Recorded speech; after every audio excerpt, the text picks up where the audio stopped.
Assalamualaikum warahmatullahi wabarakatuh. Halo, saya Destina Ramadhani. Hai, dan saya Resya Alfianti. Halo, saya Kaila Luna Bimantoro. Kami dari D3 Administrasi Perkantoran Universitas Negeri Jakarta. Di sini kami akan mempresentasikan hasil tugas kami dengan mata kuliah kewirausahaan dengan dosen pembimbing Ibu Munawaro MSI yang bertemakan tokoh inspiratif yaitu Steve Jobs. Coba saya mau nanya nih, ada yang tahu gak sih ini logo apa? Logo Apple ya, Des? Yaps, betul banget nih, ini namanya logo Apple. Nah, kalian kan udah tahu nih logonya. Sekarang saya juga mau ngasih tahu nih siapa sih pendiri Apple itu. Nah, pendiri Apple itu adalah Steve Jobs. Abdul Latif Jendali atau dikenal sebagai Steve Jobs lahir di San Francisco, California, Amerika Serikat pada tahun 24 Februari 1955. Ayah Steve Jobs ini bernama Abdul Fattah Jendali serta ibunya bernama Joanne Simpson. Akan tetapi sejak bayi Steve Jobs diadopsi oleh Paul dan Clara Jobs dan tinggal di California. Dari kedua orang tua angkatnya ini akhirnya memberi nama Steve Jobs.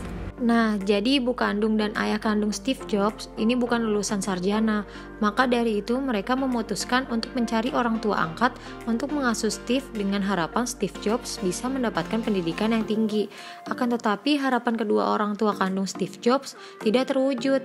Orang tua angkat Steve Jobs bukanlah seorang lulusan sarjana. Awalnya ibu kandung Steve tidak setuju, namun kedua orang tua angkat Steve berhasil meyakinkan ibu kandung Steve dan berjanji akan menyekolahkan Steve sampai jenjang yang tinggi. Perekonomian Steve pada waktu itu sangat sulit, bahkan ia tidak mempunyai kamar kos dan hanya menumpang di rumah salah satu temannya. Bahkan untuk membeli makanan saja, ia harus mencari botol bekas kemudian menjualnya untuk mendapatkan uang. Namun Steve sangat menikmati kehidupannya tersebut. Steve sangat jatuh cinta dengan ilmu kaligrafi. Setelah sekian lama mempelajari ilmu kaligrafi, Steve kemudian kembali berpikir apakah ilmu kaligrafi yang ia kuasai akan bermanfaat di kemudian hari. Namun pertanyaan tersebut terjawab setelah 10 tahun kemudian. Pada saat itu, Steve sedang mendesain Mac atau PC Macintosh. Ilmu kaligrafi ini sangat berguna untuk mendesain itu semua. Steve Jobs mengatakan jika ia tidak mengambil kelas kaligrafi, mungkin desain PC Mac itu tidak memiliki huruf-huruf yang indah yang luar biasa seperti sekarang ini. Sekarang bagaimana sih Steve Jobs memulai usahanya? Pada usia Steve Jobs beranjak ke 20 tahun, ia mengajak temannya Steve Wozniak untuk mendirikan sebuah perusahaan sendiri. Mereka berdua memutuskan untuk membuat perusahaan teknologi karena mereka mempunyai hobi yang sama, yaitu mengotak-atik komputer. Di sisi lain juga mereka berdua ingin mengubah dunia dengan teknologi. Kemudian mereka mendesain sebuah logo yang unik di mana sebuah apple yang tergigit. Dengan ambisi dan kerja keras, lahirlah sebuah perusahaan kecil yang diberi nama Apple Computer Co. Setelah mendirikan perusahaan tersebut, mereka berdua lalu mengeluarkan produk PC pertama mereka seharga $666. Produk pertama mereka meledak dan sangat laku di pasaran. Pada tahun 1977 sampai 1980, Apple mengeluarkan produk kedua dan ketiganya yang diberi nama Apple II dan Apple III. Namun produk turunan tersebut tidak sukses dari sebelumnya. Walaupun begitu, Jobs dan Wozniak serta Apple terus konsisten dan semakin memperdalam bidang pengembangan tersebut demi mewujudkan impian mereka. Setelah 10 tahun lamanya, akhirnya Apple berkembang dengan pesat yang awalnya hanya memiliki 2 karyawan, pada saat itu telah memiliki 4.000 karyawan untuk membantu perkembangan Apple. Nilai perusahaan Apple juga terus mahal yang pada waktu itu menembus harga $2 miliar. Hanya butuh waktu 1 tahun, Apple kembali meluncurkan produk yang diberi nama Apple Lisa yang mempunyai teknologi terbaru yang canggih. Akan tetapi produk ini tidak terlalu disambut oleh pasar. Apple kemudian lebih berinovasi yang pada tahun 1968 Apple meluncurkan komputer pertama mereka yang disebut Macintosh.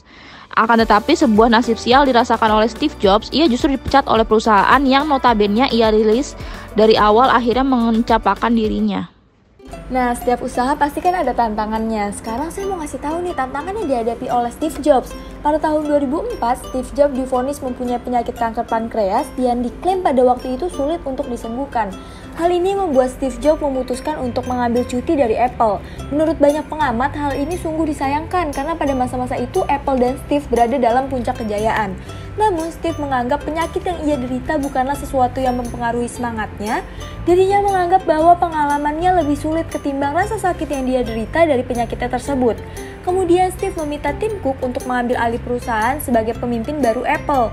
Dengan kondisi yang semakin memburuk, pada tanggal 24 Agustus 2011, Steve Jobs resmi mengundurkan diri dari Apple dan kemudian pada tanggal 5 Oktober 2011, Steve Jobs meninggal dunia karena penyakit yang dia deritanya. Duka kemudian Steve Jobs ini bukan hanya melanda keluarga dari perusahaan Apple saja, namun dirasakan oleh seluruh dunia karena Steve Jobs dianggap sebagai salah satu orang yang berpengaruh di dunia. Bagaimana sih Steve Jobs bisa sukses? Yang pertama, mengantisipasi masa depan. Penyebab mereka menjadi perusahaan yang besar adalah karena Steve selalu memperhatikan apa yang masyarakat butuhkan di masa mendatang, bukan pada saat itu saja. Yang kedua, selalu melangkah ke depan. Steve Jobs sudah sering memperoleh keberhasilan lewat inovasinya. Setiap dia melakukan pengembangan dalam bidang bisnis, karir, atau yang lainnya, dia selalu menjadi lebih baik dan lebih baik lagi. Jadikan sebuah kegagalan ini menjadi pembelajaran dan kesempatan untuk tumbuh menjadi pribadi yang profesional. Kemudian yang ketiga, bergaul dengan orang yang sukses. Steve Jobs mendapatkan semua itu lewat pengalamannya dan tertular pengaruh kumpulan orang hebat di sekelilingnya. Dari situlah Steve mendapatkan saluran dan pemikiran-pemikiran yang cerdas. Yang terakhir, berani mengambil resiko. Steve Jobs kadang harus mempertaruhkan perusahaannya sendiri dalam keputusannya mengambil resiko. Banyak CEO lain yang ragu-ragu dalam peluncuran iPhone ini karena dapat membuat peran iPod tergantikan. Namun Steve Jobs tetap ambil resiko, yang pada akhirnya itulah hal yang membuat iPhone menjadi salah satu produk tersukses sepanjang masa.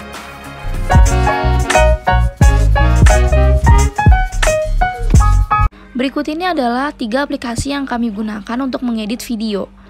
Yang pertama, kami mengambil animasinya melalui Zepeto. Lalu kami mengambil backgroundnya melalui Pinterest. Lalu kedua hal tersebut kami gabungkan melalui aplikasi VN. Nah, itu dia tadi kisah inspiratif dari Steve Jobs, pendiri Apple. Semoga apa yang telah kami sampaikan dapat menjadi inspirasi dan manfaat untuk kita semua. Jika ada kesalahan, mohon dimaafkan ya. Terima kasih. Wassalamualaikum warahmatullahi wabarakatuh.